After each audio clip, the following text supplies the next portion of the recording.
पापा की औकात। 5 दिन की छुट्टियां बिताकर जब ससुराल पहुंची तो पति घर के सामने स्वागत में खड़े थे। अंदर प्रवेश किया तो छोटे से गैराज में चमचमाती गाड़ी खड़ी थी, स्विफ्ट डिज़ायर। मैंने आंखों ही आंखों में पति से प्रश्न किया तो उन्होंने गाड़ी की चाबियां थमाकर कहा, कल से तुम इस गाड़ी में कॉलेज जाओगी प्रोफेसर साहिबा। Oh my God! खुशी इतनी थी कि मुंह से और कुछ निकला ही नहीं। बस जोश और भावावेश में मैंने तहसीलदार साहब को एक जोरदार झप्पी दे दी और अमरबेल की तरह उनसे लिपट गई। उनका गिफ्ट देने का तरीका भी अजीब हुआ करता है। सब कुछ चुपचाप और अचानक। खुद के पास पुरानी इंडिगो है, लेकिन मेरे लिए और भी महंगी खरीद लाए। 6 साल की शादीशुदा जिंदगी में इस आदमी ने न जाने कितने गिफ्ट दिए। गिनती करती हूँ तो थक जाती हूँ। ईमानदार है, रिश्वत नहीं लेते, मगर खर्चीले इतने कि पैसे उधार लेकर भी गिफ्ट खरीद लाते हैं। लंबी सी झप्पी के बाद मैं अलग हुई तो गाड़ी का निरीक्षण करने लगी। मेरा पसंदीदा कलर था। कार बहुत सुंदर थी। फिर नज़र उस जगह गई जहाँ मेरी स्कूटी खड़ी रहती थी, पर वो जगह तो खाली थी। स्कूटी कहाँ है? मैंने चिल्लाकर पूछा। बेच दी मैंने, क्या करना अब उसका? पार्किंग में इतनी जगह भी नहीं है। मुझसे बिना पूछे बेच दी तुमने? एक स्कूटी ही तो थी पुरानी सी, गुस्सा क्यों होती हो? उन्होंने भावहीन स्वर में कहा तो मैं चिल्ला पड़ी। स्कूटी नहीं थी, वो मेरी जिंदगी थी। मेरी धड़कनें बसती थी उसमें। मेरे पापा की इकलौती निशानी थी मेरे पास। मैं तुम्हारे तोहफे का सम्मान करती हूँ, मगर उस स्कूटी के बदले में नहीं। मुझे नहीं चाहिए तुम्हारी गाड़ी। तुमने मेरी सबसे प्यारी चीज़ बेच दी, वो भी मुझसे बिना पूछे। मैं रो पड़ी। शोर सुनकर मेरी सास बाहर निकल आई। उन्होंने मेरे सिर पर हाथ फेरा तो मेरी रुलाई और फूट पड़ी। रो मत बेटा, मैंने तो इससे पहले ही कहा था, एक बार बहू से पूछ ले। मगर बेटा बड़ा हो गया है, माँ की बात कहाँ सुनेगा। मगर तू रो मत। और तू खड़ा खड़ा क्या देख रहा है? वापस ला स्कूटी को। तहसीलदार साहब गर्दन झुकाकर आए मेरे पास। रोते हुए नहीं देखा था मुझे पहले कभी। प्यार जो बेइंतहा करते हैं। याचना भरे स्वर में बोले, सॉरी यार, मुझे क्या पता था वो स्कूटी तेरे दिल के इतने करीब है। मैंने तो कबाड़ी को बेची है सिर्फ 7,000 में। वो मामूली पैसे भी मेरे किस काम के थे? यूं ही बेच दी कि गाड़ी मिलने के बाद उसका क्या करोगी? तुम्हें खुशी देनी चाहिए थी, आंसू नहीं। अभी जाकर लाता हूँ। फिर वो चले गए। मैं अपने कमरे में आकर बैठ गई, जड़वत सी।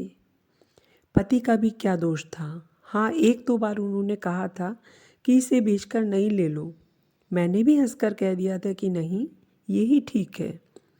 लेकिन अचानक स्कूटी ना देखकर मैं बहुत ज़्यादा भावुक हो गई थी। होती भी कैसे नहीं? वो स्कूटी नहीं, औकात थी मेरे पापा की। जब मैं कॉलेज में थी तब मेरे साथ में पढ़ने वाली एक लड़की नई स्कूटी लेकर कॉलेज आई थी। सभी सहेलियां उसे बधाई दे रही थीं। तब मैंने उससे पूछ लिया, कितने की है? उसने तपाक से जो उत्तर दिया, उसने मेरी जान ही निकाल ली थी। कितने की भी हो, तेरी और तेरे पापा की औकात से बाहर की है। अचानक मेरे पैरों में जान नहीं रही। सब लड़कियां वहाँ से चली गईं, मगर मैं वहीं बैठी रह गई। किसी ने मेरे हृदय का दर्द नहीं देखा था। मुझे कभी यह एहसास ही नहीं हुआ था कि वे सब मुझे अपने से अलग समझती थीं, गरीब समझती थीं। मगर उस दिन मैं उनमें से ही एक नहीं हूँ। घर आई तब भी अपनी उदासी छुपा नहीं पाई। माँ से लिपटकर रो पड़ी थी। माँ को बताया तो माँ ने बस इतना ही कहा, छिछोरी लड़कियों पर ज़्यादा ध्यान मत दे, पढ़ाई पर ध्यान दे। रात को पापा घर आए तब उनसे भी मैंने पूछ लिया, पापा हम गरीब हैं क्या? तब पापा ने सिर पे हाथ फिराते हुए कहा, हम गरीब नहीं हैं बिटिया, बस जरा सा हमारा वक्त गरीब चल रहा है। फिर अगले दिन भी कॉलेज नहीं गई। न जाने क्यों दिल नहीं था। शाम को पापा जल्दी ही घर आ गए थे और जो लाए थे वो उतनी बड़ी खुशी थी मेरे लिए कि शब्दों में बयान नहीं कर सकती। एक प्यारी सी स्कूटी, तितली सी, सोन चिड़िया सी नहीं, एक सफ़ेद परी सी थी वो। मेरे सपनों की उड़ान थी, मेरी जान थी वो। सच कहूँ तो उस रात मुझे नींद नहीं आई थी। मैंने पापा को कितनी बार थैंक यू बोला याद नहीं है। स्कूटी कहाँ से आई, पैसे कहाँ से आए, ये भी नहीं सोच सकी ज़्यादा खुशी में। फिर 2 दिन मेरा स्कूटी प्रशिक्षण चला। साइकिल चलानी तो आती थी, स्कूटी चलाना जल्दी सीख गई। 5 दिन बाद कॉलेज पहुंची, अपने पापा की औकात के साथ, एक राजकुमारी की तरह, जैसे अभी स्वर्ण जड़ित रथ से उतरी हो। सच पूछो तो मेरी ज़िंदगी में वो दिन खुशी का सबसे बड़ा दिन था। मेरे पापा मुझे कितना चाहते हैं सबको पता चल गया। मगर कुछ दिनों बाद एक सहेली ने बताया कि वो पापा के साइकिल रिक्शा पर बैठी थी। तब मैंने कहा, नहीं यार, तुम किसी और की साइकिल रिक्शा पर बैठी हो, मेरे पापा का तो अपना टेम्पो है। मगर अंदर ही अंदर मेरा दिमाग झंझना उठा था। क्या पापा ने मेरी स्कूटी के लिए टेम्पो बेच दिया था? और 6 महीने से ऊपर हो गए, मुझे पता भी नहीं लगने दिया। शाम को पापा घर आए तो मैंने उन्हें गौर से देखा। आज इतने दिनों बाद फुर्सत से देखा तो जान पाई कि पापा कितने दुबले पतले हो गए हैं। वरना ध्यान से देखने का वक्त ही नहीं मिलता था। रात को आते थे और सुबह अंधेरे चले जाते थे। टेम्पो भी दूर किसी दोस्त के घर खड़ा करके आते थे। कैसे पता चलता कि बेच दिया है? मैं दौड़कर उनसे लिपट गई। पापा, आपने ऐसा क्यों किया? बस इतना ही मुंह से निकला। रोना जो आ गया था।